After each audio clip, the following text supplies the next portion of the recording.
താൻ വരാനിരിക്കുന്ന ഒരു കാലത്തെ മനസ്സിലാക്കപ്പെടൂ എന്നത് കേസരിക്ക് അറിയുന്ന ഒരു കാര്യമായിരുന്നു. അവസാനത്തെ 16 കൊല്ലം അദ്ദേഹം പറവൂരിൽ ജീവിക്കുന്ന കാലത്ത് അദ്ദേഹത്തിൻ്റെ സന്തത സഹചാരിയായി അദ്ദേഹത്തോടൊപ്പം ഉണ്ടായിരുന്ന പറവൂർ ശിവൻ കേസരിയുടെ ഒരു ജീവചരിത്രം രചിച്ചിട്ടുണ്ട്. അതിൽ കേസരിയുടെ ഒരു വാക്യം അദ്ദേഹം ഉദ്ധരിച്ച് ചേർക്കുന്നുണ്ട്. കേസരി പറയുന്നത്, എൻ്റെ മരണശേഷമേ ആളുകൾ എന്നെപ്പറ്റി മനസ്സിലാക്കി തുടങ്ങും. മരിച്ച് 3 വ്യാഴവട്ടം കഴിയുമ്പോൾ മികവുകളെക്കുറിച്ച് കുറേശ്ശെ ശ്രദ്ധിക്കാൻ തുടങ്ങും. 50 വർഷമാകുമ്പോഴേക്കും പ്രശസ്തനാവും. കേസരിയുടെ പ്രശസ്തിയുടെ കാലം ആയി എന്നാണ് തോന്നുന്നത്. ഇങ്ങനെ താൻ അരനൂറ്റാണ്ട് കഴിഞ്ഞ് വായിക്കപ്പെട്ടു തുടങ്ങും, മനസ്സിലാക്കപ്പെട്ടു തുടങ്ങും എന്നത് കേസരി സ്വയം തിരിച്ചറിഞ്ഞിരുന്നു എന്നുകൂടി വേണമെങ്കിൽ പറയാം. അദ്ദേഹം ജീവിതത്തിൻ്റെ അവസാന വേളയിൽ ബയോഗ്രഫിക്കൽ നോട്ട്സ് എന്ന പേരിൽ കുറച്ച് കുറിപ്പുകൾ തയ്യാറാക്കിയിട്ടുണ്ട്. ആ കുറിപ്പുകളിൽ ഒരിടത്ത് ആരെങ്കിലും ഇനി തൻ്റെ ജീവചരിത്രം എഴുതുകയാണെങ്കിൽ അവർ ആ ജീവചരിത്രത്തിൻ്റെ ലക്ഷ്യവാചകമായി സ്വീകരിക്കേണ്ട ഒരു വാക്യം കേസരി സ്വയം നിർദ്ദേശിച്ചിട്ടുണ്ട്. കേസരിയുടെ വിചിത്രമായ ചില രീതികളാണ്. വരാനിരിക്കുന്ന ആളുകൾ എഴുതാനിരിക്കുന്ന ജീവചരിത്രത്തിന് മുൻകൂറായി ലക്ഷ്യനിർദ്ദേശം നൽകിയിട്ടാണ് കേസരി പോകുന്നത്. അത് മാർസൽ പ്രൂസ്റ്റിൻ്റെ പ്രസിദ്ധമായ നോവലിലെ റിമംബറൻസ് ഓഫ് തിങ്സ് പാസ്റ്റ് എന്ന് പണ്ടും in search of lost time എന്ന പേരിൽ ഇപ്പോഴും അറിയപ്പെടുന്ന മാർസൽ പ്രൂസ്റ്റിൻ്റെ പ്രസിദ്ധമായ നോവലിലെ ഒരു വാക്യമാണ്. അതിങ്ങനെയാണ്: People foolishly imagine that the vast dimension of social phenomena afford them an excellent opportunity to penetrate further into human soul. They ought, on the contrary, to realize that it is by plumbing the depth of a single personality that they might get a chance of understanding those phenomena. People foolishly imagine that the vast dimension of social phenomena afford them an excellent opportunity to penetrate further into human soul. സാമൂഹിക പ്രതിഭാസങ്ങളെക്കുറിച്ചുള്ള വിപുലമായ ഒരു കാഴ്ചപ്പാട് വ്യക്തികളുടെ മനസ്സിലേക്ക് ചുഴിഞ്ഞു നോക്കാനുള്ള മെച്ചപ്പെട്ട ഒരു വഴി തുറന്നു തരും എന്ന് ആളുകൾ മൂഢതയോടെ കരുതിപ്പോരുന്നുണ്ട്. They ought on the contrary, എന്നാൽ മറിച്ച് they ought to realise that it is plumbing the depth of a single personality. ഒരു വ്യക്തിയെ ആഴത്തിൽ കുഴിച്ചു നോക്കുന്നത് വഴിയാണ് that they might get a chance of understanding those phenomena. ഈ പ്രതിഭാസങ്ങളെ മനസ്സിലാക്കാൻ കുറേ കൂടി മെച്ചപ്പെട്ട ഒരു മാർഗം അവർക്ക് കൈവരിക എന്നവർ തിരിച്ചറിയേണ്ടതുണ്ട് എന്നാണ് കേസരി എഴുതിയത്. കേസരിയെപ്പോലെ ഒരാളിൽ നിന്ന് ഇത്തരമൊരു വാക്യം സാധാരണ നിലയിൽ പ്രതീക്ഷിക്കാവുന്നതല്ല.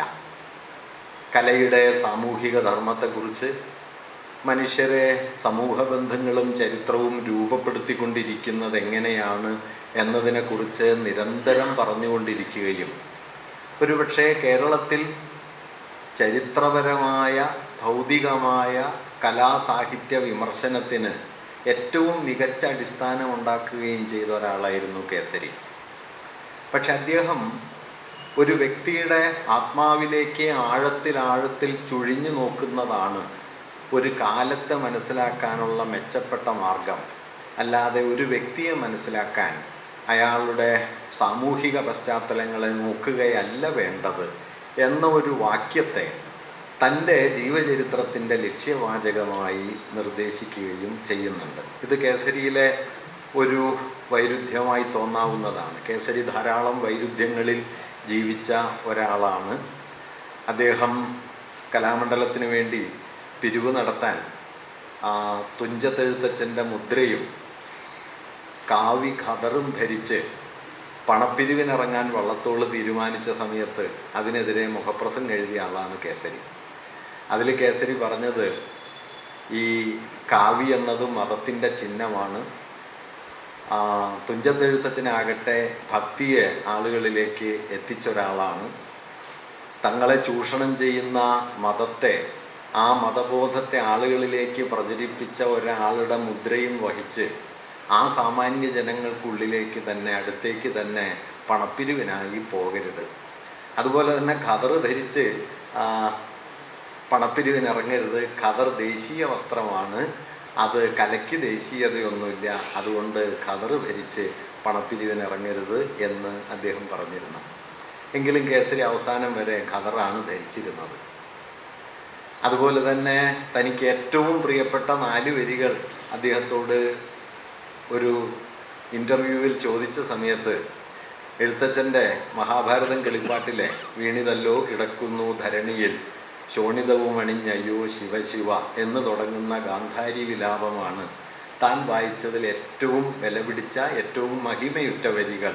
അതിൽ നിന്ന് 4 വരി മാത്രമായി തനിക്ക് വേറിട്ടെടുത്ത് പറയാൻ കഴിയില്ല എന്ന് അദ്ദേഹം പറയുകയും ചെയ്യുന്നുണ്ട്. ഇത് കേസരിയുടെ ഒരു വൈരുദ്ധ്യമാണ്. ഒരു ഭാഗത്ത് അദ്ദേഹം തുഞ്ചത്തെഴുത്തച്ഛനെ മതപ്രചാരകനായി വിമർശിക്കുന്നുണ്ട്, മറുഭാഗത്ത് അദ്ദേഹമാണ് ഏറ്റവും വലിയ കവി എന്ന് കരുതുന്നുണ്ട്. ഒരു ഭാഗത്ത് ദേശീയതയുടെ വസ്ത്രമായ ഖദർ ധരിക്കരുത് എന്ന് പറയുന്നുണ്ട്, മറുഭാഗത്ത് അദ്ദേഹം അത് ധരിക്കുന്നുണ്ട്. ഗാന്ധിജിക്കെതിരെ നിരന്തരം അദ്ദേഹം വിമർശനങ്ങൾ ഉന്നയിക്കുന്നുണ്ട്. പക്ഷേ ഗാന്ധിജിയുടെ ജീവചരിത്രം റൊമൈൻ റോളണ്ട് എഴുതിയത് പരിഭാഷപ്പെടുത്തി തൻ്റെ പത്രത്തിൽ പ്രസിദ്ധീകരിക്കുകയും പിന്നീട് അത് പുസ്തക രൂപത്തിൽ മലയാളത്തിൽ അവതരിപ്പിക്കുകയും ഒക്കെ ചെയ്യുന്നുമുണ്ട്. ഇങ്ങനെ വൈരുദ്ധ്യങ്ങളുടെ നടുവിലാണ് താൻ ജീവിക്കുന്നത് എന്ന് കേസരി പ്രവൃത്തിയിലൂടെയും തെളിയിച്ചിട്ടുണ്ട്. അത് നമുക്ക് ഈ ആമുഖ പ്രസ്താവനയിലും വേണമെങ്കിൽ കാണാം.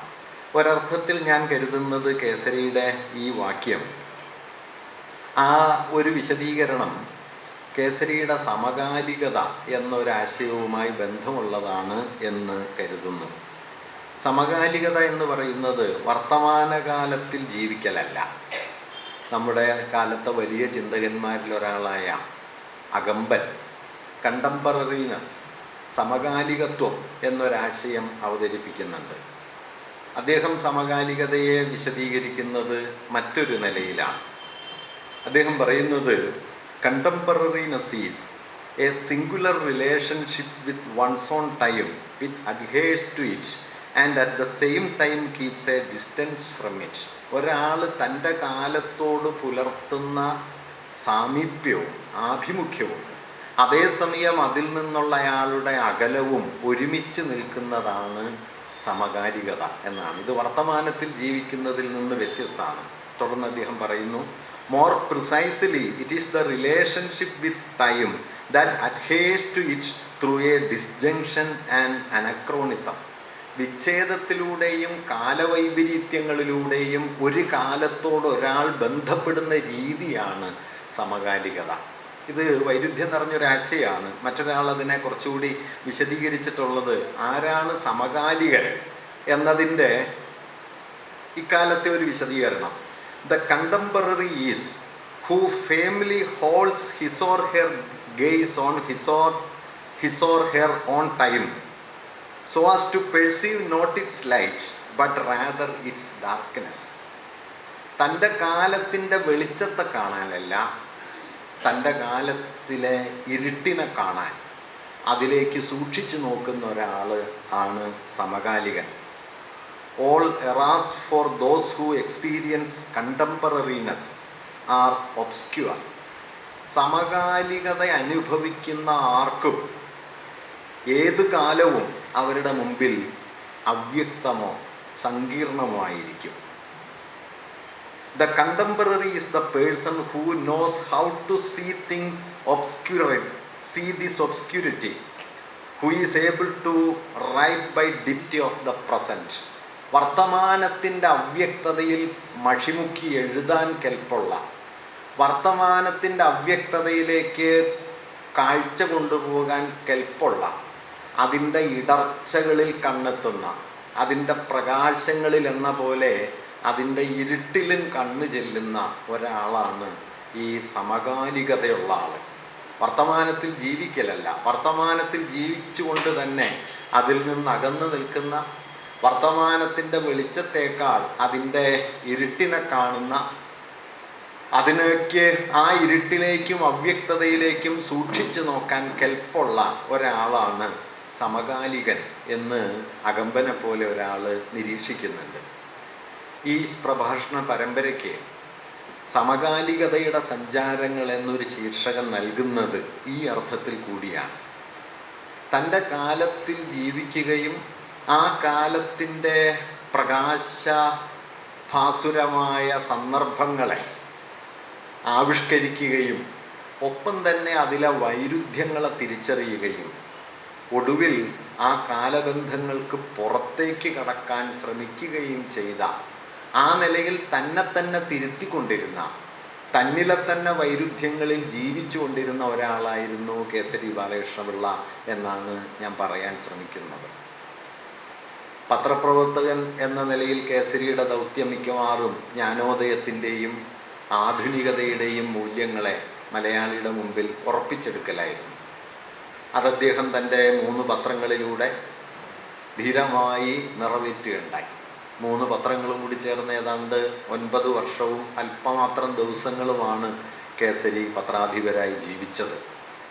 1922 മുതൽ 26 വരെയുള്ള സമദർശി, 1930 ജൂൺ 4 തുടങ്ങി സെപ്റ്റംബർ 10 അവസാനിച്ച പ്രബോധകൻ, 14 ലക്കങ്ങൾ മാത്രം ഉണ്ടായിരുന്ന പ്രബോധകൻ, 1930 ജൂൺ 14 മുതൽ 1935 സെപ്റ്റംബർ 18 മുതൽ 1935 ജൂൺ വരെ നീണ്ടുനിന്ന കേസരി. ഈ 3 പത്രങ്ങളിലൂടെയും അദ്ദേഹം മുഖ്യമായിട്ടും നിറവേറ്റിയത് ഈ ആധുനികമായ ജ്ഞാനോദയത്തിൻ്റെ മൂല്യങ്ങളെ, ജനാധിപത്യം, മതനിരപേക്ഷത, സ്വാതന്ത്ര്യം, പുരോഗതി തുടങ്ങിയ ആധുനികതയുടെ മൂല്യങ്ങളെ കേരളീയ ജീവിതത്തിൽ ഉറപ്പിച്ചെടുക്കാനുള്ള നാനാതരത്തിലുള്ള പരിശ്രമങ്ങളിലാണ് പത്രാധിപർ എന്ന നിലയിൽ അദ്ദേഹം ഏർപ്പെട്ടതെന്നാണ് ഞാൻ കരുതുന്നത്. ജനാധിപത്യത്തിൻ്റെയും യുക്തിബോധത്തിൻ്റെയും ശാസ്ത്രീയതയുടെയും ഒക്കെ സംസ്ഥാപകരിൽ ഒരാളായി തന്നെ കേസരി പത്രാധിപരെന്ന നിലയ്ക്ക് കാണുന്നുണ്ട്. ഒരുപക്ഷെ കേരളീയ ജീവിതത്തിൽ അദ്ദേഹം ഏറ്റവും അധികം ആദരിക്കപ്പെട്ടതും ഈ പത്രാധിപത്യത്തിൻ്റെ പേരിലാണ്. പിൽക്കാലത്ത് കേസരിയെ പല നിലയിൽ വിമർശിച്ച ആളുകൾ അദ്ദേഹത്തിൻ്റെ ചരിത്രവീക്ഷണത്തെ കേസരിയുടെ സ്വകാര്യ കിറുക്ക് എന്ന് പരിഹസിച്ചവർ, കേസരിയുടെ അമ്മൂമ്മ കഥകൾ എന്ന് ആക്ഷേപിച്ചവർ ഒക്കെ ധാരാളമായിട്ടുണ്ട്. ഇതുപോലെ തന്നെ കേസരിയുടെ സാഹിത്യകലാ വിമർശനങ്ങൾ സാഹിത്യ സൃഷ്ടികളുടെ ഹൃദയരഹസ്യം ആസ്വദിക്കാൻ കഴിയാത്ത ശുഷ്ക പാണ്ഡിത്യത്തിൻ്റെ പ്രദർശനശാലയാണ് എന്ന വിമർശനവും ഉണ്ടായിട്ടുണ്ട്.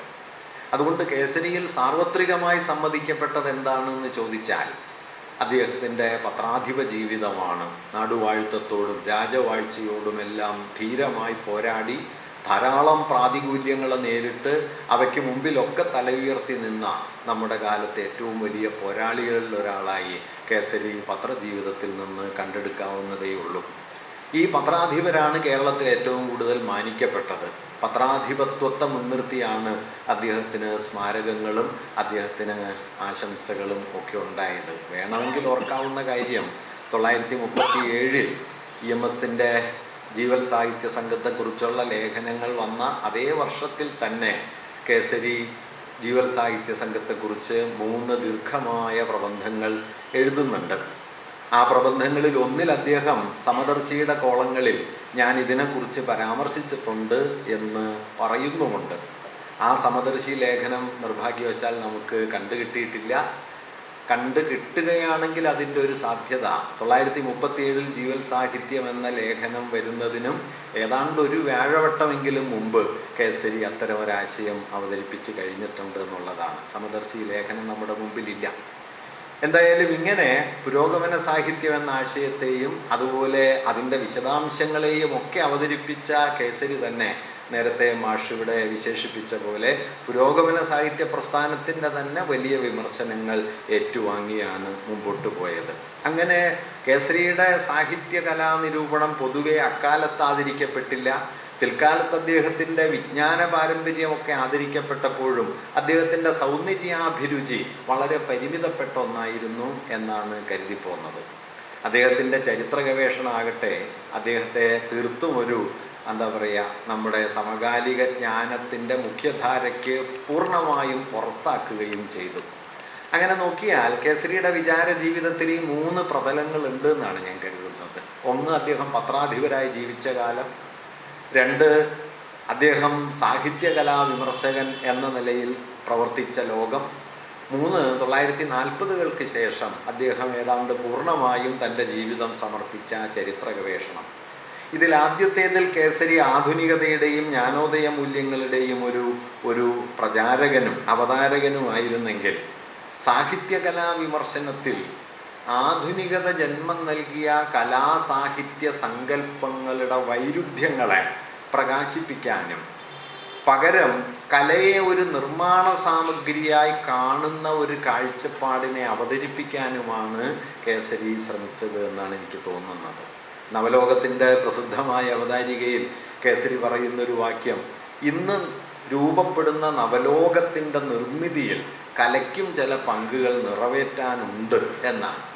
അത് വളരെ പ്രധാനപ്പെട്ട ഒരു വഴിമാറലാണ്. കാരണം കല എന്നത് കേവലമായ സൗന്ദര്യാനുഭൂതിയാണെന്നോ അല്ലെങ്കിൽ സാമൂഹിക സാഹചര്യങ്ങളുടെ പലതരത്തിലുള്ള പ്രതിനിധാനങ്ങളാണെന്നോ കരുതുന്ന ഒരു കാഴ്ചവട്ടം വികസിച്ചു വരാനിരിക്കെ കേസരി ഈ 2 വാദങ്ങൾക്കുമെതിരെ കല ഒരു അനുഭൂതി ലോകം മാത്രമല്ല, കല ഒരു സാമൂഹ്യ പ്രതിഫലന രൂപം മാത്രമല്ല, കല ഒരു നിർമ്മാണ സാമഗ്രിയാണ് എന്ന് ആദ്യം പറയുന്നത് കേസരി ബാലകൃഷ്ണപിള്ളയാണ്. അത് അദ്ദേഹം വളരെ മുമ്പ് തന്നെ പറയുകയും ചെയ്യുന്നുണ്ട്. അങ്ങനെ ആധുനികതയുടെ വൈരുദ്ധ്യങ്ങൾക്കുള്ളിലാണ് കേസരി തൻ്റെ കലാസാഹിത്യ ദർശനത്തെ പ്രതിഷ്ഠിച്ചത് എന്നാണ് ഞാൻ കരുതുന്നത്.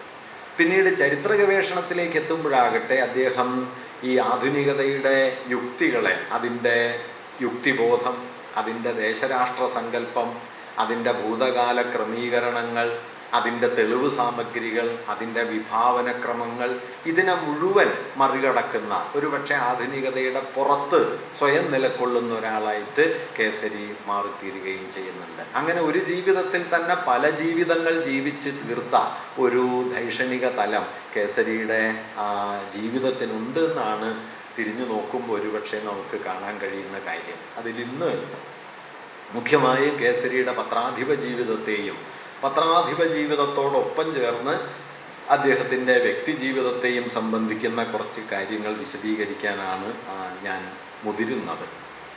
കേസരി തിരുവനന്തപുരത്താണ് ജനിക്കുന്നത്, തമ്പാനൂരിനടുത്ത്. അദ്ദേഹം 1889 ഏപ്രിൽ മാസത്തിലാണ്, ഏപ്രിൽ 13-നാണ് ജനിക്കുന്നത്. അദ്ദേഹത്തിൻ്റെ പിതാവ് ദാമോദരൻ കർത്താവ് തിരുവിതാംകൂർ കൊട്ടാരത്തിലെ ഒരു അധ്യാപകനായി, തിരുവിതാംകൂറിലെ 2 രാജാക്കന്മാരുടെ മക്കളെ പഠിപ്പിച്ച ഒരു അധ്യാപകൻ കൂടിയാണ് അദ്ദേഹത്തിൻ്റെ പിതാവ് അകത്തൂട്ട് ദാമോദരൻ കർത്താവ് എന്ന്. വിശാഖ തിരുനാളിൻ്റെ മകൻ നാരായണൻ തമ്പിയെയും ശ്രീമൂലം തിരുനാളിൻ്റെ മകൻ വേലായുധൻ തമ്പിയെയും പഠിപ്പിച്ച ഒരാളാണ്. പക്ഷേ ആ ജോലിയിൽ അദ്ദേഹത്തിന് തുടരാൻ കഴിഞ്ഞില്ല. രാജാവിൻ്റെ മകനാണെങ്കിലും പഠിക്കാൻ വീഴ്ച വരുത്തിയപ്പോൾ ദാമോദരൻ കർത്താവ് വിശാഖൻ തിരുനാളിൻ്റെ മകനെ വഴക്ക് പറയുകയും അതുമൂലം അദ്ദേഹത്തിൻ്റെ ജോലി പോവുകയും ചെയ്തു. പിന്നെ കോട്ടക്കകത്തെ പെൺപള്ളിക്കൂടത്തിലെ അധ്യാപകനായിട്ടാണ് അദ്ദേഹം പ്രവർത്തിക്കുന്നത്. കേസരിയുടെ അമ്മ പാർവതിയമ്മ തിരുവിതാംകൂറിലെ തഹസിൽദാരായിരുന്ന അയ്യപ്പൻ പിള്ളയുടെ സഹോദരിയുടെ മകളാണ്. അയ്യപ്പൻ പിള്ളയുടെ പേരാണ് ഈ എ ബാലകൃഷ്ണപിള്ള എന്ന പേരിൻ്റെ അടിസ്ഥാനമായിട്ടുള്ളത്. അമ്മാവനാണ് കേസരിയെ വളർത്തിയത്. നെയ്യാറ്റിൻകരക്കാരനായ തഹസിൽദാർ ഉദ്യോഗമൊക്കെ വഹിച്ചിരുന്ന, ആ കാലത്ത് തന്നെ താരതമ്യേന വളരെ മുതിർന്ന ഒരു സാമൂഹ്യ പദവിയൊക്കെയുള്ള ഒരാളായിരുന്നു കേസരിയുടെ അമ്മാവനാണ് അദ്ദേഹത്തെ വളർത്തിയത്. മാതാപിതാക്കൾ ഏറെക്കാലം ഒരുമിച്ച് ജീവിച്ചില്ല. 1890 പിരിഞ്ഞു. അകത്തൂട്ട് ദാമോദരൻ കർത്താവ് തന്നോടൊപ്പം വന്ന് താമസിക്കാൻ ഭാര്യയോട് ആവശ്യപ്പെടുകയും അന്നത്തെ ഒരു സമ്പ്രദായം അനുസരിച്ച് അവരതിന് തയ്യാറാവാതിരിക്കുകയും ചെയ്ത പശ്ചാത്തലത്തിലാണ് അച്ഛൻ കേസരിയുടെ 7-ാം വയസ്സിൽ കേസരിയെ വിടുന്നത്. കേസരി അത് പിന്നീട് ബയോഗ്രഫിക്കൽ നോട്ട്സിൽ പറയുന്നുണ്ട്. ചെറുപ്പകാലം മുതലേ അരക്ഷിതത്വത്തിൻ്റെ നടുവിലാണ് ഞാൻ ജീവിച്ചത്. ഞാൻ പറന്നേറെ കഴിയുന്നതിന് മുമ്പ് അമ്മയ്ക്ക് മറ്റൊരു മകൻ കൂടി ജനിച്ചു. ലോകപ്രസിദ്ധനായ ലൈംഗിക ശാസ്ത്രജ്ഞനായ ഡോക്ടർ AP പിള്ള, പത്മനാഭൻ പിള്ള, പപ്പു എന്നാണ്, പപ്പുണ്ണി എന്നാണ് കേസരി വിളിക്കുക. AP പിള്ള കേസരിക്ക് തൊട്ട് താഴെ 1.5 വയസ്സോളം മാത്രം എളുപ്പമുള്ള ഒരാളായിരുന്നു. AP പിള്ളയാണ് കേസരിയുടെ ജീവിതത്തിലെ മറ്റൊരു വലിയ സ്വാധീനമായത്. കാരണം അദ്ദേഹം ഇന്ത്യക്ക് പുറത്തും ഇന്ത്യക്കകത്തും മഹാനഗരങ്ങളിലൊക്കെ ജീവിക്കുകയും ലോകത്തെ പ്രധാനപ്പെട്ട ഇൻ്റർനാഷണൽ സെക്സോളജി എന്നു പേരായ ഒരു ജേണലിൻ്റെ എഡിറ്ററായി പ്രവർത്തിക്കുകയും ഒക്കെ ചെയ്ത ആളാണ്. ലൈംഗികതയെക്കുറിച്ചുള്ള കേസരിയുടെ ആലോചനകളെയും കാഴ്ചപ്പാടുകളെയും രൂപപ്പെടുത്തുന്നതിൽ വലിയൊരു സ്വാധീനം ഈ AP പിള്ളയുടെ പഠനങ്ങൾക്കും അദ്ദേഹം അയച്ചു കൊടുത്ത പുസ്തകങ്ങൾക്കും ഒക്കെ ഉണ്ട്. കേസരി പാശ്ചാത്യ ലോകവുമായി പുലർത്തിയ സമ്പർക്കത്തിൻ്റെ ഒരു അടിസ്ഥാനമായതും AP പിള്ളയാണ്. AP പിള്ളയ്ക്ക് കേസരിയെ വലിയ ബഹുമാനമായിരുന്നു. കേസരിയുടെ ഒരു മഹത്വം മനസ്സിലാക്കിയ ഒരാളായിരുന്നു AP പിള്ള. അതുകൊണ്ട് തന്നെ അദ്ദേഹം നിരുപാധികം കേസരിയെ പിന്തുണച്ചുകൊണ്ടിരുന്നു. കേസരിക്കും അത്ര തന്നെ പ്രാധാന്യം AP പിള്ളയെ സംബന്ധിച്ച് ഉണ്ടായിരുന്നു. എന്തായാലും താൻ ജനിച്ച് ഏറെ വൈകാതെ ഒരു സഹോദരൻ ജനിച്ചു. അമ്മ കൂടുതൽ ഇളയ മകനെ ശ്രദ്ധിക്കുകയുണ്ടായി. അച്ഛൻ അപ്പോഴേക്കും പിരിഞ്ഞുപോയി. അതുകൊണ്ട് താൻ ബാല്യത്തിൽ തന്നെ ഏകാന്തതയിലേക്ക് വഴുതി വീണു എന്നും തൻ്റെ പ്രകൃതത്തിൽ സഹജമായി തീർന്ന ഇൻട്രോവർട്ടായ അന്തർമുഖത്വം അങ്ങനെ രൂപപ്പെട്ടതാണ്, അത് തന്നെ ചിന്താശീലനാക്കി എന്നും കേസരി ബയോഗ്രഫിക്കൽ നോട്ട്സിൽ എഴുതുന്നുണ്ട്. അച്ഛൻ പിരിഞ്ഞു പോയത് കേസരിക്ക് ഇഷ്ടമായില്ല. കേസരിയുടെ അച്ഛൻ മരിച്ചിട്ടും കേസരി കാണാൻ പോവുകയും ചെയ്തില്ല. പോകാതിരുന്നത് തെറ്റായിപ്പോയി എന്ന് പിന്നീട് അദ്ദേഹം ലേഖനം എഴുതിയിട്ടുണ്ട്. പക്ഷെ അദ്ദേഹം പോയില്ല. അങ്ങനെ തന്നെ നിർമ്മമമായി നോക്കാനുള്ള ഒരു വല്ലാത്ത ശേഷി കേസരിയിൽ നമുക്ക് കാണാൻ പറ്റും. കേസരി തൻ്റെ ജീവിതത്തിലെ പ്രധാനപ്പെട്ട തൻ്റെ മനസ്സിനെ സ്വാധീനിച്ച, അല്ലെങ്കിൽ തൻ്റെ പിൽക്കാല മനോഘടനയെ സ്വാധീനിച്ച ഒരു കാര്യം, അമ്മാവിന് കൊല്ലത്തേക്ക് സ്ഥലം മാറ്റം കിട്ടിയ സമയത്ത്, കൊല്ലത്തേക്ക് വള്ളത്തിൽ പോകുന്ന സമയത്ത് പള്ളാത്തുരുത്തി ആറ്റിൽ വെച്ച് രാത്രി കൊള്ളക്കാരായ ഒരു സംഘം വള്ളം ആക്രമിക്കാൻ തുനിഞ്ഞതും വള്ളത്തിലുണ്ടായിരുന്ന ചില സൈനികർ, തിരുവിതാംകൂർ സർക്കാരിൻ്റെ ഉദ്യോഗസ്ഥന്മാരിൽ ചിലർ അവരെ ഓടിച്ചതും ആ രാത്രിയിൽ ഇങ്ങനെ നേരിട്ട വല്ലാത്ത ഭീതി പിന്നീട് മരണം വരെ തന്നെ പിന്തുടരുന്നുണ്ട് എന്ന് കേസരി അദ്ദേഹത്തിൻ്റെ ഓർമ്മക്കുറിപ്പിൽ ഒക്കെ പറയുന്നുണ്ട്. കേസരി മനഃശാസ്ത്രപരമായി നോക്കുന്ന ഒരാളായതുകൊണ്ട് തൻ്റെ മനോഘടനയെ നിർണയിച്ച 2 സംഭവങ്ങളായിട്ട് കാണുന്നത് ഈ ബാല്യകാലത്തിലെ ഏകാന്തതയും അതുപോലെ ഈ പള്ളാത്തുരുത്തി ആറ്റിലെ, അദ്ദേഹം പറയുന്നുണ്ട്, രാത്രി കനത്ത നിശബ്ദതയിൽ, കനത്ത ഇരുട്ടിൽ കഴുക്കോല് വെള്ളത്തിൽ വീഴുന്ന ശബ്ദം മാത്രമുള്ളപ്പോൾ ഞാൻ ആകാശത്തേക്ക് നോക്കി നക്ഷത്രങ്ങളെ കണ്ടു കിടക്കുന്ന സമയത്താണ് വള്ളത്തിൻ്റെ അങ്ങേ തലയ്ക്കൽ 2 കറുത്ത രൂപങ്ങളെ കാണുന്നത്. അതുണ്ടാക്കിയ നടുക്കം പിന്നീട് ജീവിതത്തിൽ ഒരു കാലത്തും എന്നിൽ നിന്ന് വിട്ടുപോയിട്ടില്ല എന്ന് അദ്ദേഹം അതേക്കുറിച്ച് പറയുന്നുണ്ട്. ഏതായാലും കൊല്ലത്തെ ജീവിതം കഴിഞ്ഞ് അല്പകാലം കഴിഞ്ഞ് അദ്ദേഹം തിരുവനന്തപുരത്തേക്ക് മടങ്ങിയെത്തി. തിരുവനന്തപുരം മഹാരാജാസ് കോളേജിലാണ് അദ്ദേഹം, ഇന്നത്തെ യൂണിവേഴ്സിറ്റി കോളേജ്, അദ്ദേഹം ബിരുദ പഠനം നടത്തുന്നത്. ഇംഗ്ലീഷും കണക്കുമാണ് അദ്ദേഹം പ്രാഥമികമായി പഠിച്ചത്. അന്ന് അദ്ദേഹത്തിൻ്റെ പ്രധാനപ്പെട്ട അധ്യാപകരിൽ ഒരാളാണ് AR രാജരാജവർമ്മ. ARൻ്റെ അനുയായിയാണ് താൻ എന്ന് അദ്ദേഹം സ്വയം കരുതിയിരുന്നു. ARന് സമർപ്പിച്ചുകൊണ്ട് ഒരു പുസ്തകവും അദ്ദേഹം എഴുതി, രാജരാജീയം എന്ന പേരിലുള്ള ഒരു പുസ്തകം. അന്ന് അദ്ദേഹത്തിൻ്റെ സഹപാഠിയായിരുന്നു സാഹിത്യ പഞ്ചാനനൻ PK നാരായണപിള്ളയുമായിട്ട് കേസരി നിരന്തരം ഏറ്റുമുട്ടി. സാഹിത്യ പഞ്ചാനനെതിരെ അദ്ദേഹം മുഖപ്രസംഗത്തിൽ ഒരിടത്ത് എഴുതിയത്, പഞ്ചാനനൻ്റെ പ്രവൃത്തികൾ കണ്ടു കഴിഞ്ഞു കഴിഞ്ഞാൽ അദ്ദേഹത്തിൻ്റെ സാഹിത്യ പഞ്ചാനനത്വമല്ല സാഹിത്യ ജമ്പുകത്വമാണ് തെളിയുന്നത് എന്ന് പറയുകയും അത് കേസാവുകയും കേസരിക്ക് 200 രൂപ പിഴയടക്കേണ്ടി വരികയും ചെയ്ത ഒന്നാണ്. അദ്ദേഹം ഈ 9 വർഷത്തെ പത്രപ്രവർത്തനത്തിനൊക്കെ 4 തവണ ഈ മാനനഷ്ട കേസിലും കോടതി കേസുകളിലും ഒക്കെ പെട്ട ഒരാളാണ്. ബിരുദത്തിന് പഠിച്ചത് ചരിത്രമാണ്. ചരിത്രത്തിന് അദ്ദേഹത്തിന് ഫസ്റ്റ് ക്ലാസ് ഉണ്ടായിരുന്നു. കൗതുകമുള്ളൊരു കാര്യം, മലയാളത്തിന് അദ്ദേഹത്തിന് 3rd ക്ലാസ്സാണ് ഉണ്ടായിരുന്നത്. 1909 കേസരി വിമൻസ് കോളേജിലെ അധ്യാപകനായി. 910-11 വർഷങ്ങളിൽ മഹാരാജാസ് കോളേജിലെ ചരിത്രാധ്യാപകനായി. 11 മുതൽ 17 വരെ വീണ്ടും വിമൻസ് കോളേജിൽ അദ്ദേഹം പഠിപ്പിച്ചു. ഈ കാലത്താണ് കേസരി ആദ്യമായിട്ടൊരു പുസ്തകം എഴുതുന്നത്. തിരുവിതാംകൂർ ചരിത്രം എന്ന പേരിൽ ഒരു പാഠപുസ്തകമാകാൻ പാകത്തിനുള്ള ഒരു ഗ്രന്ഥം അദ്ദേഹം എഴുതുന്നുണ്ട്. ഈ കാലത്തൊക്കെ അദ്ദേഹം കുട്ടികളോട് അങ്ങനെ അടുത്ത് പെരുമാറുന്ന ഒരാളായിരുന്നില്ല. മിക്കവാറും കുട്ടികൾക്ക് പേടി ഉളവാക്കുന്ന ഒരാളായിരുന്നു. അദ്ദേഹത്തിനൊരു പരിഹാസപ്പേരുണ്ടായിരുന്നത്, വിളിപ്പേരുണ്ടായിരുന്നത് കടുവ കൃഷ്ണപിള്ള എന്നായിരുന്നു. അദ്ദേഹത്തിൻ്റെ ഒരു പാരുഷ്യം കൊണ്ടോ മറ്റോ ആയിരിക്കണം.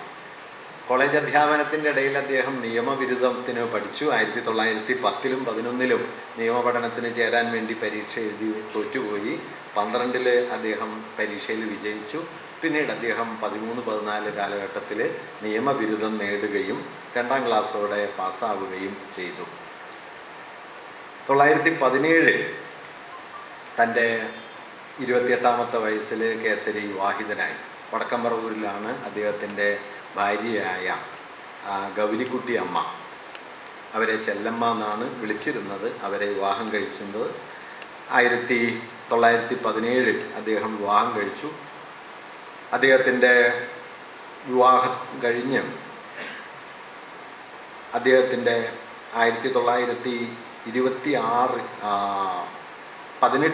18 ഫെബ്രുവരിയിൽ ആദ്യത്തെ മകള് ജനിച്ചു. ശാരദ എന്നാണ് ആ കുട്ടിയുടെ പേര്. ആ കുട്ടി 8ാമത്തെ വയസ്സിൽ മരണപ്പെട്ടു. കേസരി സമദർശി നടത്തുന്ന കാലമാണ്.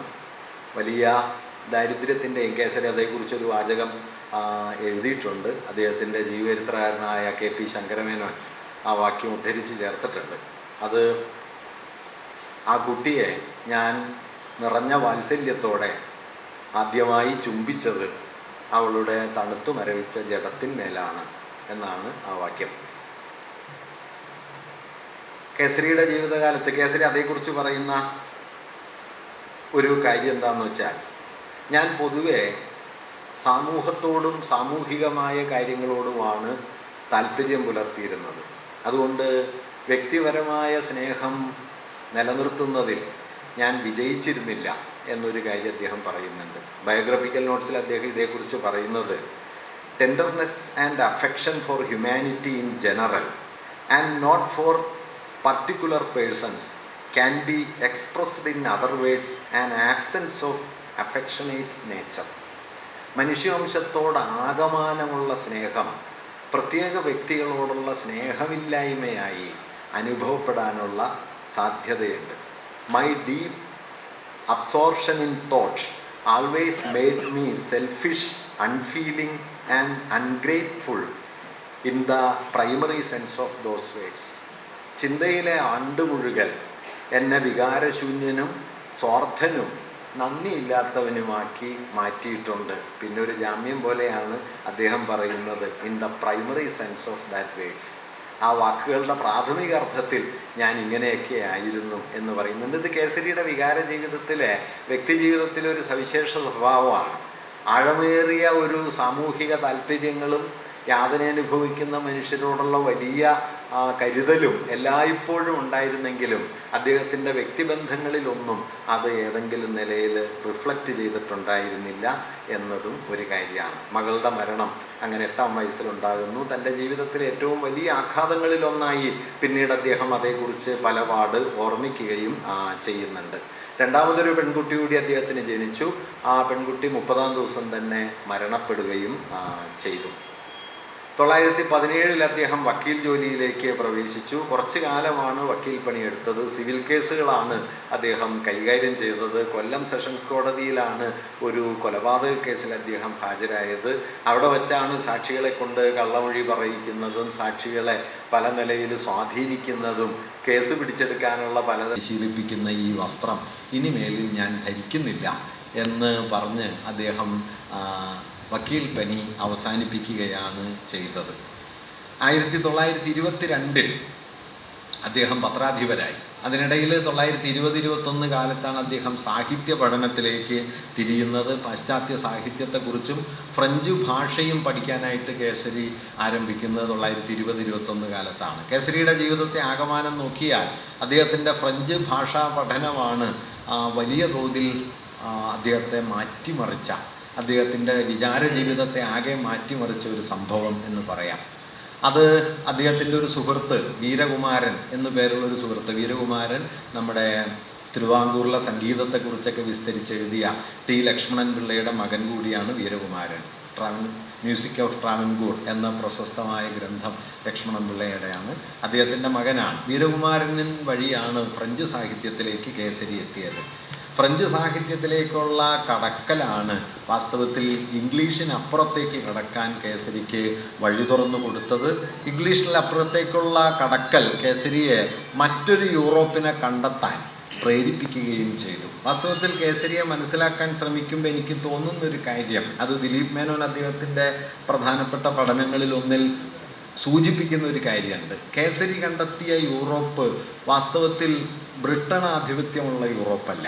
അദ്ദേഹത്തിൻ്റെ കാലത്ത് സൂര്യനസ്തമിക്കാത്ത സാമ്രാജ്യമായൊക്കെ നിലകൊള്ളുന്നത് ഇംഗ്ലണ്ടും ബ്രിട്ടനുമാണെങ്കിലും കേസരി ബ്രിട്ടനെ കേന്ദ്രമായൊരു യൂറോപ്പിനെ അല്ല കണ്ടത്. അപ്പോൾ തന്നെ ഫ്രാൻസും അതുപോലെ റഷ്യയും അതുപോലെ ഇറ്റലിയും ഒക്കെയുള്ള യൂറോപ്പായിരിക്കുമ്പോൾ പോലും വാസ്തവത്തിലുള്ള യൂറോപ്പല്ല, മറിച്ച് ഭാവനാത്മകമായൊരു യൂറോപ്പിനെയാണ് കേസരി സാഹിത്യത്തിലൂടെ കണ്ടെടുത്തത് എന്ന കാര്യം വളരെ ശ്രദ്ധിക്കേണ്ടതാണ്. കാരണം ഒരു കൊളോണിയൽ യൂറോപ്പിനെയല്ല, മറിച്ച് സാർവദേശീയതയുടെയും കലയുടെയും ഒരു സമാന്തര യൂറോപ്പിനെ ഭാവനാത്മകമായി സൃഷ്ടിച്ച് ആ ഭാവനാത്മക യൂറോപ്പിനെ തൻ്റെ പത്രരചനകളിലൂടെയും തൻ്റെ സാഹിത്യ വിമർശനത്തിലൂടെയും മലയാളത്തിൻ്റെ ഒരു മാതൃകയാക്കുകയാണ് ചെയ്തത്. നമ്മൾ പലപ്പോഴും കേസരിയുടെ സാഹിത്യ വിമർശനത്തെക്കുറിച്ച് ആലോചിക്കുമ്പോൾ പാശ്ചാത്യ സാഹിത്യത്തെ മലയാളത്തിന് പരിചയപ്പെടുത്തി എന്ന് സാമാന്യമായിട്ട് പറയുക ചെയ്യുന്നത്.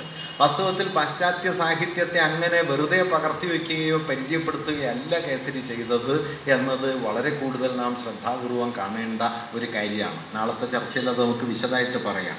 എന്തായാലും സമദർശി എന്ന പത്രത്തിൻ്റെ പത്രാധിപത്യത്തിലേക്ക് കേസരി എത്തുന്നുണ്ട്. അന്ന് അദ്ദേഹത്തിന് കോളേജിൽ നിന്ന് ലഭിച്ചിരുന്ന ശമ്പളത്തിൻ്റെ ഏതാണ്ട് 4 പങ്ക് ശമ്പളമേ പത്രാധിപരായിട്ട് കിട്ടുന്നുള്ളൂ. എങ്കിലും സാമൂഹികമായി ഇടപെടാൻ കൂടുതൽ കഴിയുന്നത് പത്രാധിപത്യം കൊണ്ടാണ് എന്നതുകൊണ്ട് വക്കീൽ പണിയും അതിനു മുമ്പുള്ള കോളേജ് ജോലിയും എല്ലാം ഉപേക്ഷിച്ചിട്ട് പത്രാധിപ ജീവിതം അദ്ദേഹം ഏറ്റെടുക്കുന്നു.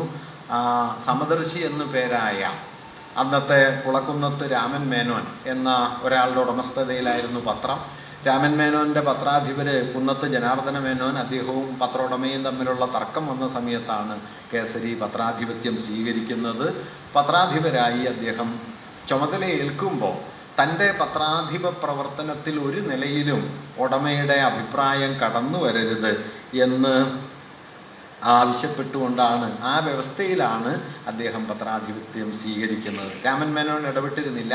രാമൻ മേനോൻ്റെ മരണത്തിന് ശേഷം അദ്ദേഹത്തിൻ്റെ മരുമകൻ ഉടമയായി തീർന്ന സമയത്ത് അദ്ദേഹം സർക്കാരിനെതിരായ, പ്രത്യേകിച്ചും രാജാവിനെതിരായ കേസരിയുടെ വിമർശനങ്ങളിൽ അസ്വസ്ഥനാവുകയും വിമർശനം മയപ്പെടുത്തണം എന്ന് കേസരിയോട് ആവശ്യപ്പെട്ട സമയത്താണ് കേസരി സമദർശി പത്രാധിപത്യം ഉപേക്ഷിക്കുന്നത്. പത്രാധിപൻ എന്ന നിലയ്ക്ക് കേസരിക്കുണ്ടായിരുന്ന കാഴ്ചപ്പാട്, അദ്ദേഹം പറയുന്നത് 2 കാര്യങ്ങളാണ് പത്രത്തിന് ചെയ്യാനുള്ളത്. ഒന്ന് പൊതുജനാഭിപ്രായ രൂപീകരണം, 2 പൊതുജനാഭിപ്രായ പ്രകാശനം. പൊതുജനാഭിപ്രായങ്ങൾ രൂപപ്പെടുത്തുക എന്നതും പൊതുജനാഭിപ്രായങ്ങളെ പ്രകാശിപ്പിക്കുക എന്നതും. ഇതിൽ പൊതുജനാഭിപ്രായം രൂപപ്പെടുത്തുക എന്നത് താരതമ്യേന കൂടുതൽ പ്രാധാന്യമുള്ള ഒരു കാര്യമാണ് എന്ന് അദ്ദേഹം സ്വയം കരുതിയിരുന്നു. കാരണം തിരുവിതാംകൂറിനെ പോലെ ഒരു നാട്ടുരാജ്യത്ത് അന്ന് പൊതുജനാഭിപ്രായം എന്ന് പറയുന്നത് മതത്തിൻ്റെയും രാജഭക്തിയുടെയും പാരമ്പര്യത്തിൻ്റെയും അതുപോലെ ഐതിഹ്യങ്ങളുടെയും ഒക്കെ പിന്നോക്കമായ പിടിയിൽപ്പെട്ട് കിടക്കുകയാണ്. ഇതിനെതിരെ ആധുനികമായ ജനാധിപത്യ മൂല്യങ്ങളുടേതായ ഒരു പൊതുജന അവബോധത്തെ രൂപപ്പെടുത്തുക എന്നത് തൻ്റെ പ്രധാനപ്പെട്ട ഒരു ദൗത്യമാണ്.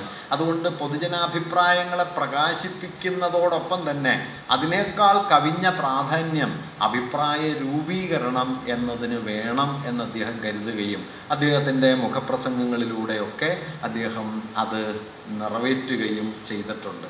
സമദർശിയിൽ എഴുതിയ മുഖപ്രസംഗങ്ങളിൽ തന്നെ കേസരി മുന്നോട്ട് വച്ച അഭിപ്രായങ്ങൾ ഇന്ന് തിരിഞ്ഞു നോക്കിയാൽ നമുക്ക് വിസ്മയം തോന്നാവുന്ന ധാരാളം അഭിപ്രായങ്ങൾ അദ്ദേഹം പറയുന്നുണ്ട്. 1920, 22, 26 കാലമാണ് കേസരി പറഞ്ഞൊരു കാര്യം, നാട്ടുരാജ്യങ്ങൾ ഇല്ലാതാകണം.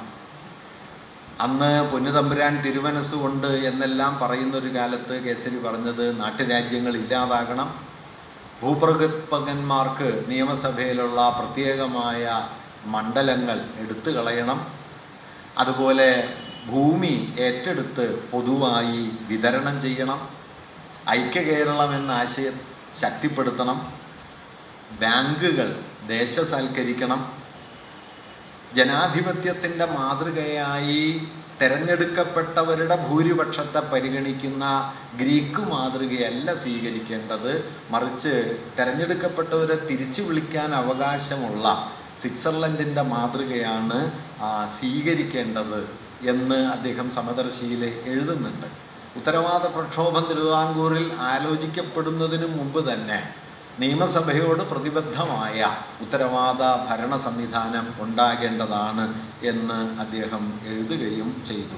ഇങ്ങനെ 1922-26 കാലത്ത് മുഖപ്രസംഗങ്ങളിലൂടെ സമദർശിയിലെ ലേഖനങ്ങളിലൂടെ കേസരി അവതരിപ്പിച്ച ആശയങ്ങൾ തന്നെ ഒരാധുനിക ജനാധിപത്യത്തെ സംബന്ധിക്കുന്ന വളരെ പ്രധാനപ്പെട്ട കാഴ്ചപ്പാടുകൾ അവതരിപ്പിച്ചിരുന്നു. അന്ന് നടന്ന പ്രധാനപ്പെട്ട സമരങ്ങളെ കേസരി വലിയ തോതിൽ പിന്തുണച്ചു. വൈക്കം സത്യാഗ്രഹം, അദ്ദേഹം 3 പ്രധാന സത്യാഗ്രഹങ്ങളെയും പിന്തുണച്ചു. വൈക്കം സത്യാഗ്രഹം, അതുപോലെ ഗുരുവായൂർ സത്യാഗ്രഹം, ശുചീന്ദ്രം സത്യാഗ്രഹം. ശുചീന്ദ്രം സത്യാഗ്രഹത്തെ സംബന്ധിച്ച ഒരു കേസ് കോടതി കൈകാര്യം ചെയ്തതിനെ നിശിതമായി വിമർശിച്ചുകൊണ്ട് എ നാരായണപിള്ള എന്നൊരാൾ എഴുതിയ ലേഖനം പ്രബോധകൻ പ്രസിദ്ധീകരിക്കുന്നുണ്ട്. അതോടൊപ്പം തന്നെ കേസരി ഒരു മുഖപ്രസംഗവും എഴുതി. ആ ലേഖനവും മുഖപ്രസംഗവുമാണ് പ്രബോധകൻ അടച്ചുപൂട്ടുന്നതിന്, കണ്ടുകെട്ടുന്നതിന് കാരണമായത്. ഈ 3 സന്ദർഭങ്ങളിലും കേസരി സംശയമില്ലാതെ ഇതിനെ പിന്തുണച്ചു. 1924 ജൂൺ 26 കേസരി എഴുതിയ മുഖപ്രസംഗം അത് ഇന്ത്യയിലെ പല പത്രങ്ങളും പരിഭാഷപ്പെടുത്തി പ്രസിദ്ധീകരിക്കുകയും ചെയ്തു. അകാലികളുടെ പത്രം, ഇ.വി. രാമസ്വാമി നായ്ക്കരുടെ പത്രം, ഇതൊക്കെ കേസരിയുടെ ആ മുഖപ്രസംഗം അന്നത്തെ മുഖപ്രസംഗത്തെ ഏറ്റെടുത്ത് പ്രസിദ്ധീകരിക്കുകയും ചെയ്തു. ആ പ്രസംഗത്തിൽ തിരുവിതാംകൂർ രാജവംശത്തിനെതിരെ, നിയമസഭയ്ക്കുമെതിരെയുള്ള കേസരിയുടെ ചില വാക്യങ്ങളൊക്കെ വായിക്കാവുന്നതാണ്.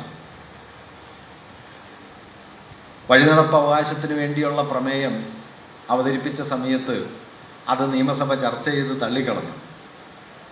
അതിനെക്കുറിച്ച് കേസരി എഴുതുന്നത്, ശാപഗ്രസ്തമായ വഞ്ചിയുടെ നശിച്ച നല്ല പേര് വീണ്ടെടുക്കാനുള്ള ഒരു സുവർണാവസരം നിയമസഭ പാഴാക്കി. തിരുവിതാംകൂർ ലോകമാസകലം പരത്തിക്കൊണ്ടിരിക്കുന്ന ദുസ്സഹമായ ദുർഗന്ധത്തെ ശമിപ്പിക്കാനുള്ള ഒരു സുവർണാവസരത്തെ അത് 1000 മടങ്ങ് വർദ്ധിപ്പിക്കാനാണ് നിയമസഭ ഉപയോഗപ്പെടുത്തിയത്. ഈ നാട്ടിലെ അർദ്ധഭാഗം ജനങ്ങൾ മൃഗങ്ങളെക്കാൾ നികൃഷ്ടരാണ് എന്ന് തിരുവിതാംകൂർ നിയമസഭ വിധിച്ചിരിക്കുന്നു. ഒരു നിയമസഭയ്ക്ക് ഉണ്ടായിരിക്കാൻ പാടില്ലാത്ത സകല ദുർഗുണങ്ങളുടെയും നികേതമായ ഇപ്പോഴത്തെ നിയമസഭ വഞ്ചിനാട്ടിനും ഭാരതത്തിനും മനുഷ്യവംശത്തിനും തീരാക്കളങ്കം ഉണ്ടാക്കി തീർത്തിരിക്കുന്നു. അന്യായം കൊണ്ട് അരമനയും മതദ്രോഹം കൊണ്ട് ദേവാലയവും കെട്ടുന്ന തിരുവിതാംകൂറിലെ സവർണ ഗവൺമെൻറ്റിന് ഇക്കാര്യത്തിൽ നിഷ്പക്ഷ നില സ്വീകരിക്കാൻ നിവൃത്തിയില്ലെന്നുള്ള കാര്യം ഞങ്ങൾക്കറിയാം. ഇതുമൂലം ലോകരുടെ ദൃഷ്ടിയിൽ ഗവൺമെൻറ് പൂർവാധികം അധപ്പതിച്ചു പോയിട്ടുണ്ട്. നാണവും മാനവും രാജ്യസ്നേഹവും ധൈര്യവും മതസ്നേഹവും ഭൂതതയും ഈശ്വര ബഹുമാനവും ദൂരദൃഷ്ടിയും ഇല്ലാത്ത തിരുവിതാംകൂർ ഗവൺമെൻറ് പക്ഷേ ഇതിനെയും ഒരു ബഹുമാനമായി മാത്രമേ പരിഗണിക്കൂ. ഇങ്ങനെ നിശിതമായ കേസരിയുടെ പത്രലേഖനങ്ങളിൽ മറ്റ് ലേഖനങ്ങളിൽ കാണുന്ന സംയമമുള്ള ഭാഷയിലല്ല കേസരി മുഖപ്രസംഗങ്ങൾ എഴുതുക. അതിനിശിതമാണ്. ഇതിനേക്കാളൊക്കെ നിശിതമായ ഭാഷയിൽ പിന്നീടും കേസരി എഴുതുന്നുണ്ട്. എന്തായാലും ഈ വൈക്കം സത്യാഗ്രഹത്തെയൊക്കെ പിന്തുണയ്ക്കുക. പിന്നീട് ഇതേ കാലത്താണ് സമദർശി ദിനപത്രമാകുന്നത്. കേരളത്തിലെ പത്രപ്രവർത്തനത്തിൻ്റെ ചരിത്രത്തിൽ ആദ്യത്തെ ദിനപത്രം കേസരി സമദർശിയുടെ പത്രാധിപരായിരുന്ന കാലത്ത് തിരുവനന്തപുരത്ത് മാത്രം അത് ദിവസം തോറും അച്ചടിച്ച് വിതരണം ചെയ്യാൻ തീരുമാനിച്ചതോടെയാണ് ഉണ്ടാകുന്നത്. സമദർശി ആദ്യം പ്രതിവാര പത്രമായിരുന്നു. കേസരി ചുമതലയേറ്റപ്പോൾ ആഴ്ചയിൽ 3 ദിവസമായി. വൈക്കം സത്യാഗ്രഹത്തിൻ്റെ സമയത്ത് അത് ആഴ്ച തോറും അച്ചടിച്ച് ദിവസം തോറും അച്ചടിച്ച് തിരുവനന്തപുരത്ത് വിതരണം ചെയ്യാൻ തീരുമാനിക്കുകയും മലയാളത്തിലെ ആദ്യത്തെ ഒരു ദിനപത്രത്തിൻ്റെ പദവിയിലേക്ക് അത് എത്തിച്ചേരുകയും ചെയ്തു. കേസരിയുടെ ഈ നിശിതമായ കടന്നാക്രമണമാണ് തിരുവിതാംകൂറിൽ ആദ്യത്തെ പത്രമാരണ നിയമത്തിന് കാരണമായത്. അതിനു മുമ്പ് സ്വദേശാഭിമാനി രാമകൃഷ്ണപിള്ളയെ നാടുകടത്തിയിട്ടുണ്ടെങ്കിലും പത്രങ്ങളെ പൊതുവായി മെരുക്കാൻ വേണ്ട ഒരു നിയമം പ്രത്യേകമായിട്ടുണ്ടാക്കിയിരുന്നില്ല. മറിച്ച് കേസരിയുടെ വിമർശനങ്ങളുടെ മൂർച്ച കൂടിക്കൂടി വന്നപ്പോൾ അതിലൊരു കൗതുകമുള്ളത്, ദിവാൻ എം വാട്സ് എന്ന് പറയുന്ന ഒരു പാശ്ചാത്യനാണ് ആ പത്രമാരണ നിയമം കൊണ്ടുവന്നത്. പത്രമാരണ നിയമം എന്നല്ല കേട്ടോ, 5th റെഗുലേഷൻ എന്നാണ് അതിൻ്റെ പേര്. കേസരിയാണ് അതിന് പത്രമാരണ നിയമം എന്ന പേരിട്ടത്. ഈ ദിവാൻ വാട്സ് ദിവാനായ സമയത്ത് അതിനെ സ്വാഗതം ചെയ്ത ഒരാളാണ് കേസരി. കാരണം ഈ തിരുവിതാംകൂറിലെ ദിവാൻമാർ പൊതുവെ സവർണ പ്രമാണിമാരാണ്. അങ്ങനെ അല്ലാത്തൊരാൾ ദിവാനാകുന്നത് തിരുവിതാംകൂറിനെ സംബന്ധിച്ച് വലിയ കാര്യമാണ് എന്നതുകൊണ്ട് ആദ്യം അദ്ദേഹത്തെ സ്വാഗതം ചെയ്ത ഒരാളാണ്. പക്ഷേ തിരുവിതാംകൂറിനെതിരായ ഈ വിമർശനങ്ങൾ ശക്തിപ്പെട്ടു വന്നപ്പോൾ ദിവാൻ തന്നെ കേസരിയെ മെരുക്കാൻ വേണ്ടി ഒരു പൊതു നിയമം കൊണ്ടുവന്നു. ആ പൊതു നിയമത്തിൻ്റെ വ്യവസ്ഥ 500 രൂപ കെട്ടിവെച്ച് ലൈസൻസ് എടുക്കണം. തിരുവിതാംകൂർ ഗവൺമെൻറ്റിനോ തിരുവിതാംകൂറിലെ രാജകുടുംബാംഗങ്ങൾക്കോ ബ്രിട്ടീഷ് ഭരണകൂടത്തിനോ അപ്രിയമുണ്ടാകുന്ന എന്തെങ്കിലും എഴുതിയാൽ പത്രത്തിൻ്റെ ലൈസൻസ് റദ്ദാക്കുന്നതാണ്. പിന്നെ കിട്ടണമെങ്കിൽ 1000 രൂപ കെട്ടിവെക്കണം. വീണ്ടും റദ്ദാക്കിയാൽ പിന്നെ പത്രത്തിന് ലൈസൻസ് ലഭിക്കുന്നതല്ല. ഇങ്ങനെ ഒരു വ്യവസ്ഥ 5ാം റെഗുലേഷൻ എന്ന പേരിൽ കൊണ്ടുവന്നു. കേസരി അതിനെതിരെ വലിയ തോതിലുള്ള വിമർശനം അഴിച്ചുവിട്ടു. അദ്ദേഹം തിരുവിതാംകൂറിലെ പത്രപ്രവർത്തകരെ മുഴുവൻ സംഘടിപ്പിച്ച് ആദ്യമായിട്ട് 1922 ജൂൺ 2 പത്രപ്രവർത്തക സംഘം എന്നൊരു കൂട്ടായ്മയുണ്ടാക്കി ഇതിനെതിരെ തിരുവനന്തപുരത്ത് വലിയ പ്രതിഷേധ യോഗം നടത്തി. അദ്ദേഹം അന്ന് എഴുതിയ മുഖപ്രസംഗം, ഈ ദിവാനെതിരെ എഴുതിയ മുഖപ്രസംഗം, വളരെ ശക്തമായ മുഖപ്രസംഗം അദ്ദേഹം അതിനെതിരെ എഴുതുന്നുണ്ട്. അതിങ്ങനെയാണ്: ഈ സീമാതീതമായ പൊതുജനദ്രോഹം ചെയ്യുന്നതിന് റീജന്റിനെ ഉപദേശിച്ച, അന്ന് റീജന്റ് ഭരണമാണ്, മറ്റേ ചിത്ര തിരുനാളിന് പ്രായപൂർത്തിയാവാത്തത് കൊണ്ട് റീജന്റായി ലക്ഷ്മിഭായി ഭരിക്കുന്ന കാലമാണ്, ദിവാൻ വാട്സാണ്. ഈ സീമാതീതമായ പൊതുജനദ്രോഹം ചെയ്യുന്നതിന് റീജന്റിനെ ഉപദേശിച്ച ധൂമകേതുവായ മിസ്റ്റർ വാട്സിൻ്റെ ഭരണം തിരുവിതാംകൂർ ചരിത്രകാരന്മാർ രക്തലിപികളാൽ രേഖപ്പെടുത്തുന്നതാണ്. ശേഷിയുടെയും രാജ്യസ്നേഹത്തിൻ്റെയും കണിക പോലുമില്ലാത്ത തിരുവിതാംകൂറിലെ മുസോളിനിയായ ഈ രാജ്യദ്രോഹി അവധിയിൽ മാത്രമേ ഇംഗ്ലണ്ടിലേക്ക് പോകുന്നുള്ളൂ എന്ന കേൾവി ഈ നാട്ടിലെ ജനങ്ങൾക്ക് അതിരറ്റ ദുഃഖമുളവാക്കുന്നുണ്ട്. തിരുവിതാംകൂറിലെ പൊതുജന നാവുകളായ പത്രങ്ങളെ കൂട്ടക്കൊല ചെയ്ത് തിരുവിതാംകൂറിലെ ഒടയർ എന്ന നാമത്തെ അർഹിക്കുന്ന മിസ്റ്റർ വാട്സിന് താൻ ഹിംസിച്ച പൊതുജനങ്ങളുടെ മുഖത്ത് നോക്കാൻ ലജ്ജ തോന്നിയത് കൊണ്ടായിരിക്കാം ഒടയറിനെ പോലെ ആ ദുഷ്പ്രഭു അതിവേഗത്തിൽ കൃത്യസ്ഥലം വിട്ടുപോയത്. ഈ സ്വേച്ഛാപ്രഭു മേലാൽ തിരുവിതാംകൂറിൽ ഒരു നിമിഷം പോലും ദിവാൻജിയായിരിക്കാൻ പാടില്ലെന്നാണ് ഞങ്ങളുടെ അഭിപ്രായം. ഗവൺമെൻറ്റിൻ്റെ ഈ ഘാതക കൃത്യത്തെപ്പറ്റി പ്രതിഷേധിക്കേണ്ട കടമ പൊതുജനങ്ങൾക്കും നിയമസഭയിലെ അനുദ്യോഗസ്ഥ അംഗങ്ങൾക്കുമുണ്ട്. നിയമസഭാംഗങ്ങൾക്ക് ചവിട്ടിയ കാൽ നക്കുന്ന പട്ടിയുടെ സ്വഭാവമില്ലെങ്കിൽ അവരുടെ സ്ഥാനങ്ങൾ അവർ രാജിവെക്കുക തന്നെ ചെയ്യും. ഈ കർത്തവ്യം ഈ 2 കൂട്ടരും നിർവഹിക്കുമെന്ന് ഞങ്ങൾ പ്രതീക്ഷിക്കുന്നു. ഇങ്ങനെ അതിനിശിതമായ ആക്രമണമാണ് അതിനെതിരെ അദ്ദേഹം നടത്തുന്നത്. ഈ ആക്രമണം തുടർച്ചയായി നടത്തിക്കൊണ്ടിരിക്കുന്ന സമയത്താണ് പത്രത്തിൻ്റെ ഉടമയായ കൊളക്കുന്നത്ത് രാമൻ മേനോൻ മരണപ്പെടുകയും അദ്ദേഹത്തിൻ്റെ അനന്തരവൻ പത്രത്തിൻ്റെ ഉടമസ്ഥതയിലേക്ക് വരികയും ചെയ്തത്. അങ്ങനെ ഉടമസ്ഥതയിലേക്ക് വന്നതോടെ പത്രവിമർശനം മയപ്പെടുത്തണം, അല്ലെങ്കിൽ പത്രം നിലനിന്ന് പോകില്ല, താൻ വെല്ലുവിളികളെ നേരിടേണ്ടി വരും എന്ന് വക്കം മൗലവിയുടെയൊക്കെ അനുഭവം അറിയുന്നതുകൊണ്ട് ശങ്കരമേനോൻ കേസരിയോട് ആവശ്യപ്പെട്ടു.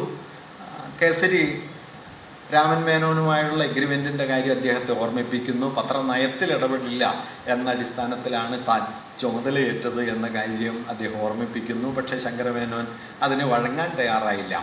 സ്വദേശാഭിമാനി എന്ന പേരിനോടൊപ്പം നാം ഓർക്കേണ്ട വലിയ പേരാണ് കേട്ടോ വക്കം മൗലവി.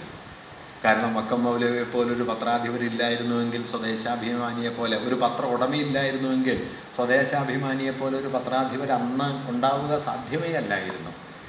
എന്നതുപോലെ ആയിരുന്നു കേസരിയും പ്രതീക്ഷിച്ചത്. പക്ഷെ അത് സാധ്യമായില്ല. അതുകൊണ്ട് 1926 ജൂൺ 19 അദ്ദേഹം സമദർശിയുടെ പത്രാധിപത്യം രാജിവെച്ചു.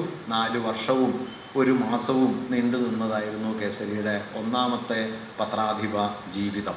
ഈ കാലത്ത് അദ്ദേഹം കൊണ്ടുവന്ന, ഞാൻ നേരത്തെ പറഞ്ഞ ആശയങ്ങളെപ്പോലെ തന്നെ അദ്ദേഹം അവതരിപ്പിച്ച ചില ആശയങ്ങളുണ്ട്. ഇന്ന് കൗതുകം തോന്നാവുന്നതാണ്. പെൻഷൻ പ്രായം 55 പെൻഷൻ പ്രായം 55 ആകണം എന്ന് കേസരി അന്ന് നിർദ്ദേശിക്കുന്നുണ്ട്. അതുപോലെ തിരുവിതാംകൂർ സ്റ്റേറ്റ് കൗൺസിലിന് 2 തട്ടുകൾ ഉണ്ടാക്കാനായിട്ട് തീരുമാനിച്ച സമയത്ത് തിരുവിതാംകൂറിനെ പോലെ ഒരു നാട്ടുരാജ്യത്തിന് 2 തട്ടുകളുള്ള നിയമസഭയുടെ യാതൊരു ആവശ്യവുമില്ല എന്ന് പറഞ്ഞ് അദ്ദേഹം അത് നിരസിക്കുന്നുണ്ട്, അതിനെ കഠിനമായി എതിർക്കുന്നുണ്ട്. ജന്മിമാരുടെ പ്രത്യേക നിയോജക മണ്ഡലങ്ങൾ റദ്ദാക്കണം എന്ന് മുഖപ്രസംഗം എഴുതുന്നുണ്ട്. ഒപ്പം തന്നെ ഓർക്കേണ്ട ഒരു കാര്യം, തിരുവിതാംകൂർ പത്രപ്രവർത്തനത്തിൻ്റെ ചരിത്രത്തിലെ ആദ്യത്തെ പ്രധാനപ്പെട്ട സ്കൂപ്പുകളിലൊന്നും സമദർശി വഴിയാണ് വരുന്നത്. ബ്രൂക്ക് ബോണ്ട് കമ്പനിക്ക് ശബരിമല പൂങ്കാവനത്തിൻ്റെ അടുത്തുള്ള 2 ലക്ഷം ഹെക്ടറോളം വരുന്ന വനഭൂമി തോട്ടത്തിനായിട്ട് നൽകാൻ ദിവാനും അതുപോലെ ബ്രിട്ടീഷ് ഗവൺമെൻറ്റും തമ്മിൽ ഒരു കരാറുണ്ടാക്കുന്നതിൻ്റെ വിവരം കിട്ടിയ സമയത്ത് അത് സംബന്ധിച്ചുള്ള കമ്പി ഇടപാടുകൾ, ടെലഗ്രാഫുകളുടെ മെസ്സേജുകൾ മുഴുവൻ സമാഹരിച്ച് സമദർശി പ്രസിദ്ധീകരിക്കുകയും ഇതിനെതിരെ കേസരി ഒരു സ്പെഷ്യൽ സപ്ലിമെൻ്റ് തന്നെ ഇറക്കുകയും ചെയ്തു. ആ സപ്ലിമെൻറ്റും അതുണ്ടാക്കിയ കോലാഹലങ്ങളും അതിനെതിരെ നടന്ന സമരങ്ങളുമാണ് ബ്രൂക്ക് ബോണ്ടിന് അത് കൈമാറുന്നതിൽ നിന്ന് തടയുന്ന ഒരു സംഗതി ഉണ്ടായത്. അങ്ങനെ ഒരു പത്രവാർത്ത വഴി കേരളത്തിൽ വികസിച്ചു വന്ന ആദ്യത്തെ പ്രധാനപ്പെട്ട ഒരു സമരമുഖം ബ്രൂക്ക് ബോണ്ടിന് ഈ ഭൂമി കൈമാറുന്നതിനെതിരെ സമദർശി കൊണ്ടുവന്ന വാർത്ത വഴി ഉണ്ടായതാണ്. അങ്ങനെ പത്രപ്രവർത്തനത്തിൻ്റെ ചരിത്രത്തിൽ ഞാനിതൊക്കെ പറയുന്നത് എന്താണെന്ന് വെച്ചാൽ, ഇങ്ങനെയൊക്കെയാണ് ഇയാൾ പ്രവർത്തിച്ചത് എന്ന ഓർമ്മ മിക്കവാറും പോയിട്ടുണ്ട് എന്നതുകൊണ്ടുകൂടിയാണ്. പത്രസംഘടന ഉണ്ടാക്കുക, അതുപോലെ രാജാവിനെയെല്ലാം ഇതുപോലെ നിശിതമായിട്ട് വിമർശിക്കുക, ജന്മി മണ്ഡലങ്ങൾ അവസാനിപ്പിക്കണം എന്ന് പ്രമേയം കൊണ്ടുവരിക, ബാങ്കുകൾ ദേശസാൽക്കരിക്കണം എന്ന് ആവശ്യപ്പെടുക, ഇതെല്ലാം 1920കളിൽ തന്നെ കേസരിയുടെ പത്രത്തിൽ നമുക്ക് കാണാൻ പറ്റും. എന്തായാലും സമദർശിയിൽ നിന്ന് പുറത്തു പോകുന്നതോടെ കേസരി പിന്നെ തീരുമാനിച്ച ഒരു കാര്യം, ഇനി മുതൽ 2 കാര്യം അദ്ദേഹം അന്ന് തീരുമാനിക്കുന്നു. ഒന്ന്, പത്രാധിപരായിട്ട് പത്രപ്രവർത്തനത്തിലൂടെ മാത്രമേ ഇനി ജീവിക്കൂ, ഒരു തൊഴിലായി അതുമാത്രമേ ചെയ്യൂ. 2, സ്വന്തം പത്രത്തിൽ മാത്രമേ പ്രവർത്തിക്കൂ.